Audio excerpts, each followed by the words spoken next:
सम्पूर्णलाई नमस्कार अनि स्वागत छ हाम्रो युट्युब च्यानल नेपाल भेटनरी एजुकेसनमा। आजको यस भिडियोमा हामीले नेपालमा पालन भएका भैँसीका जातका विशेषताहरू, जुन रैथाने र उन्नत जातका विभिन्न भैँसीहरूका जातीय विशेषताहरू चाहिँ को बारेमा जानकारी लिएर आएका छौँ। भिडियो अन्त्यसम्म हेरेर साथ दिनुहोला। सर्वप्रथम भैँसीको हामी परिचयबाट जान्छौँ र भैँसीलाई चाहिँ हामीले ब्ल्याक गोल्ड अर्थात् कालो सुन भनेर पनि चिन्ने गरिन्छ यसको महत्त्वको कारणले गर्दा, र यो प्राय गरी दूध र मासु दुवै पर्पोजको लागि नेपालमा पालन गरिने गर्छ। भैँसीको दुईवटा ग्रुपहरू अर्थात् दुई किसिमका भैँसीहरू रहने गर्छन्। एउटा रिभराइन बफेलो र अर्को स्वाम्प बफेलो हुन्छ। जुन रिभराइन बफेलोलाई हामीले बुबालस बुबालिस भन्छौँ अथवा त्यसलाई चाहिँ नेपालीमा जल भैँसी, र अर्को स्वाम्प बफेलो भनेर जुन नेपालीमा अर्ना भनेर भन्छौँ। यो दुई किसिमका भैँसीहरूलाई चाहिँ हामीले क्रोमोजोमको नम्बरको आधारमा पनि छुट्याउन सक्छौँ। जस्तो रिभराइन बफेलो को क्रोमोजोम नम्बर चाहिँ 50 हुन्छ भने स्वाम्प बफेलो अथवा अर्नाको क्रोमोजोमको संख्या चाहिँ 48 रहेको हुन्छ। त्यसै गरी जुन हामीले रोइथाने र उन्नत जातको रूपमा पालन गरिने भैँसीहरू सबै चाहिँ रिभराइन अथवा जल भैँसीहरू हुन् भने यो अर्ना अथवा स्वाम्प बफेलो चाहिँ पूर्वी नेपालको सुनसरी जिल्ला अवस्थित कोसीटप्पु वन्यजन्तु आरक्षमा संरक्षित गरिएका छन्। त्यसै गरी अब चाहिँ हामी रोइथाने भैँसीहरूको बारेमा चाहिँ अध्ययन गर्छौँ। जस्तो रोइथाने भैँसी भन्दा बित्तिकै हाम्रो तीनवटा भैँसीहरू चाहिँ रोइथाने भैँसीको रूपमा चाहिँ परिचित छ अथवा रिकग्नाइज भइसकेको छ। जस्तो लिमे, पारकोटे र गड्डी। र तर नेपालमा पाइने स्थानीय जातको भैँसी भन्दा हामीले तराई भैँसीलाई पनि राख्न सकिन्छ। यो नेपालको पूर्वी तराईका जिल्लाहरूमा पाइने गर्छ, जुन प्रमुखतया मासु पर्पोजको लागि चाहिँ पालन गरिएको पाइएको छ। सर्वप्रथम रोइथाने भैँसीहरू मध्येको पहिलो लिमे भैँसी रहेको छ। यो लिमे भैँसी चाहिँ गण्डकी प्रदेशको कास्की, स्याङ्जा, पर्वत, बागलुङ, तनहुँ जिल्लाहरूमा चाहिँ बढी पाइन्छ र त्यो क्षेत्र यसको उत्पत्ति अथवा उद्गम स्थलको रूपमा चिनिन्छ। र यो स्थानीय भैँसीहरूमध्ये सबैभन्दा सानो जातको भैँसी हो। यसको हामीले शारीरिक तौलको कुरा गर्यौँ भने 310 देखि 315 केजी मात्र हुन्छ। र यसको शरीरको विशेषतामा यसको सिङ चाहिँ घाँटीतिर घुमेको हँसिया आकारको हुन्छ र घाँटीमा चाहिँ यसको सेता रौँहरूले गर्दा माला जस्तो पनि देखिने हुन्छ। र त्यसै गरी खुट्टामा घुँडाभन्दा तल सेता रौँहरूले गर्दा सेतो देखिने गर्छ। त्यसै गरी यो भैँसीको प्रतिवेद दूध उत्पादन 1048 लिटर, जस्तो दैनिक 2 देखि 4 अर्थात् औसतमा 2.5 लिटर चाहिँ यसको दूध उत्पादन छ। त्यसै गरी पहिलो पटक राँगो लाग्ने उमेर 52 महिना, पहिलो पटक ब्याउने उमेर 61 महिना, ब्याउने अन्तराल एकपटक बच्चा दिइसकेपछि अर्को पटक बच्चा दिने जुन समय छ त्यो चाहिँ 21 देखि 22 महिना, र गर्भ अवधि चाहिँ 315 दिन रहेको छ। र यो भैँसीको दूधमा चिल्लो पदार्थ फ्याट चाहिँ 6.5 देखि 7.5% रहने गर्छ। र यो भैँसी देशको सीमित क्षेत्रमा मात्र पालन गरिने भएकाले यसको क्षमता अनुसार संरक्षणका लागि ध्यान पुर्याउनु आवश्यक छ भनेको छ। त्यसै गरी दोस्रो रहेको छ पारकोटे भैँसी। यो पारकोटे भैँसी चाहिँ मध्य पहाडदेखि उच्च पहाडहरूमा पाइन्छ र त्यो चाहिँ यसको उद्गम स्थल पनि मानिन्छ। र यो भैँसीको विशेषताहरूको बारेमा कुरा गर्दा यसको रङ चाहिँ कालो हुन्छ, तर कहिलेकाहीँ खोइरो र हल्का खोइरो रङमा पनि पाइन्छ। अनुहार लाम्चो हुन्छ, टाउको चेप्टो, सिङ तरबार आकारको शरीरको पछाडितिर फर्केको हुन्छ हैन। त्यस्तै यसको दूध उत्पादन चाहिँ प्रतिवेद 1000 लिटर हुन्छ र दैनिक 3.5 लिटर चाहिँ दूध उत्पादन हुने गर्छ। पहिलो पटक राँगो लाग्ने उमेर 52 महिना, पहिलो पटक ब्याउने उमेर 61 महिना, ब्याउने अन्तराल 21 देखि 22 महिना, गर्भ अवधि 315 दिन रहेको छ। र यो भैँसीको दूध दिने अवधि 305 दिन रहेको छ। त्यसै गरी यो भैँसीको शरीरको शारीरिक औसत तौल चाहिँ 342 किलोग्राम रहेको छ। र यो भैँसीको दूधमा चिल्लो पदार्थ 6.5 देखि 7.5%, त्यसै गरी सोलिड नट फ्याट 11 देखि 13.5% पाइन्छ। र यो भैँसीको पनि संख्या घट्दो अवस्थामा रहेकाले संरक्षणमा ध्यान दिनुपर्ने आवश्यक छ। त्यसैगरी तेस्रो रैथाने भैँसी रहेको छ गड्डी भैँसी। यो भैँसीको उद्गम स्थल चाहिँ सुदूरपश्चिम प्रदेशको पहाडी जिल्लामा भेगमा भएको मानिन्छ र यो भैँसी 1500 मिटर उचाइदेखि 4500 मिटर जुन समुद्री सतहको उचाइमा चाहिँ राम्रोसँग उत्पादन दिन सक्ने हुन्छ।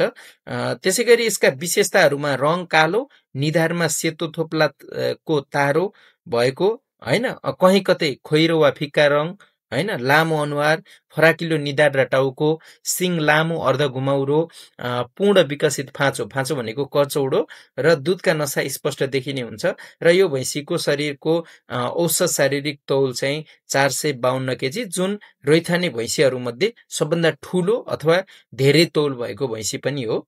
त्यसैगरी यसको दैनिक दुध उत्पादन 3.5 लिटर अर्थात् 2.5 देखि 5.5 लिटर पाइन्छ।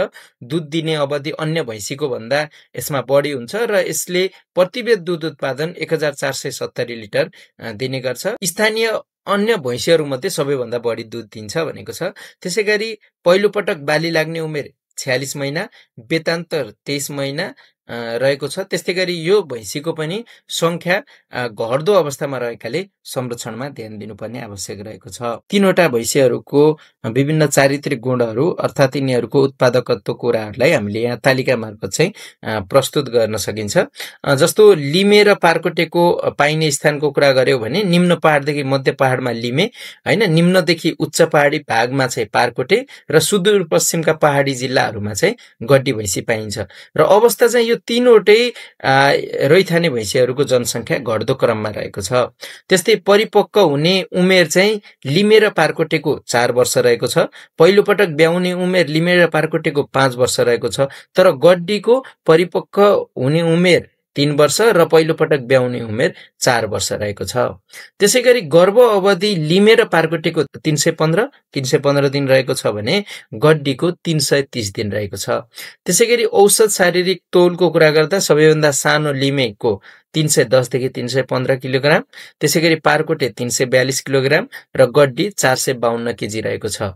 त्यसैगरी औसत दुध उत्पादन लिटर प्रतिदिनमा चाहिँ लिमेको 3 अथवा 2 देखि 5 हैन, पारकोटेको 3.5 रेन्जमा चाहिँ 2.5 देखि 6 सम्म, त्यसैगरी गड्डीको एभरेजमा 4 लिटर रेन्जमा भन्दा 3 देखि 6 लिटर रहेको छ। त्यसैगरी दुध दिने औसत अवधि पनि लिमे र पारकोटेको 305 दिन रहेको छ भने गड्डीको चाहिँ 420 दिन रहेको छ। त्यसैगरी दुधमा हुने फ्याट र एसएनएफ को कुरा गर्दा लिमे पारकोटेको फ्याट चाहिँ 6.5 देखि 7.5% रहेको छ। त्यसैगरी पारकोटेको एसएनएफ 11 देखि 13.5% छ भने गड्डीको भैँसीको फ्याट चाहिँ एभरेज 7% रहेको छ।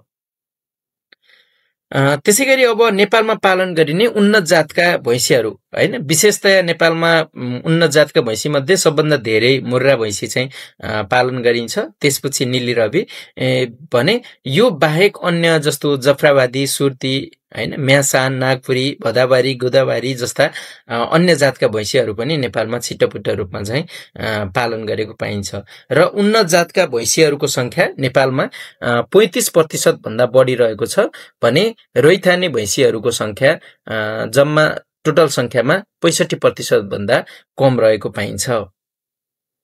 अब यो उन्नत भैँसीहरू मध्ये यो सबैभन्दा धेरै संख्या भएको मुर्रा भैँसी रहेको छ र यो मुर्राको उत्पत्ति चाहिँ भारतको हरियाणामा भएको पाइन्छ।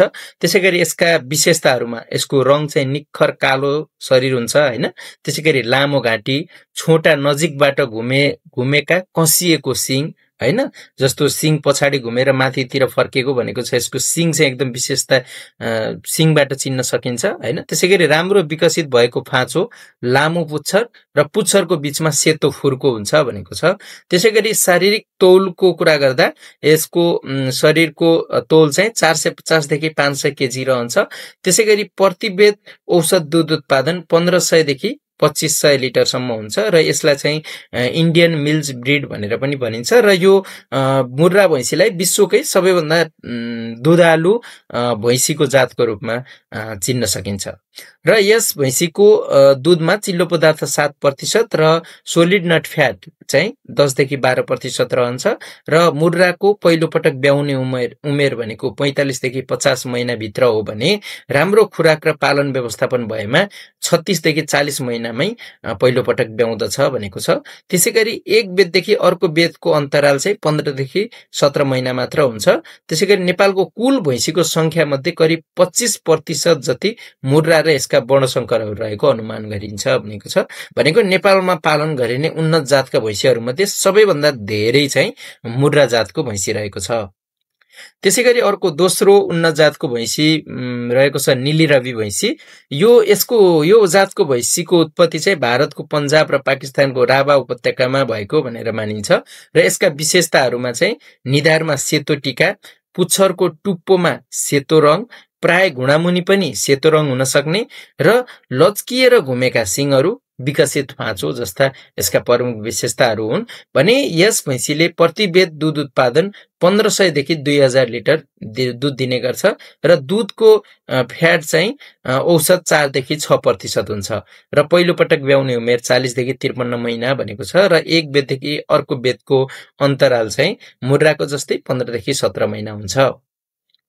र यो दुईवटा भैँसीको चारित्रिक गुणलाई चाहिँ हामीले तालिका मार्फत चाहिँ प्रस्तुत गर्दा यो उत्पत्ति भएको देशमा चाहिँ मुर्राको भारत हैन, भारतको पन्जाब र हरियाणा भनेको छ भने नील रविको चाहिँ भारत र पाकिस्तानको राभा उपत्यकामा भनिएको छ। त्यसै गरी पालिने स्थानमा चाहिँ नेपालमा पालिने स्थानहरू मध्ये चाहिँ मुर्रा तराई र पहाड दुवैमा छ भने नीली रवि मोस्ट अफ दि तराईमा पालन गरिन्छ र औसत तौलको कुरा गर्दाखेरि चाहिँ मुर्रा 450 देखि 500 केजीको हुन्छ भने नीली रवि 600 देखि 700 केजीको हुन्छ। यो चाहिँ एडल्टको वेट हो। त्यसै गरी औसत दूध उत्पादन चाहिँ प्रति बेद चाहिँ मुर्राको 2200 लिटर छ भने नीली रविको 1800 लिटर रहेको छ। फ्याटको कुरा गर्दा दूधमा हुने फ्याट चाहिँ मुर्राको 7% छ भने नीली रविको 4 देखि 6%। त्यसै गरी सोलिड नट फ्याट मुर्राको 10 देखि 12% छ भने नीली रविको 8% मात्र रहेको छ। यी त भए नेपालमा पालन गरिने प्रमुख रैथाने र उन्नत जातका भैँसीका विभिन्न चारित्रिक गुणहरू र यस भिडियो अन्त्यसम्म हेरिदिनु भएकोमा हजुरहरू सम्पूर्णलाई धन्यवाद दिँदै यस भिडियोसँग सम्बन्धित केही सल्लाह सुझाव भए हाम्रो इमेल ठेगाना nepalvetedu1@gmail.com अथवा यस भिडियोको कमेन्ट सेक्सनमा सल्लाह सुझाव दिनुहुन अनुरोध गर्दै बिदा हुन्छु। जय पशुधन। नमस्कार।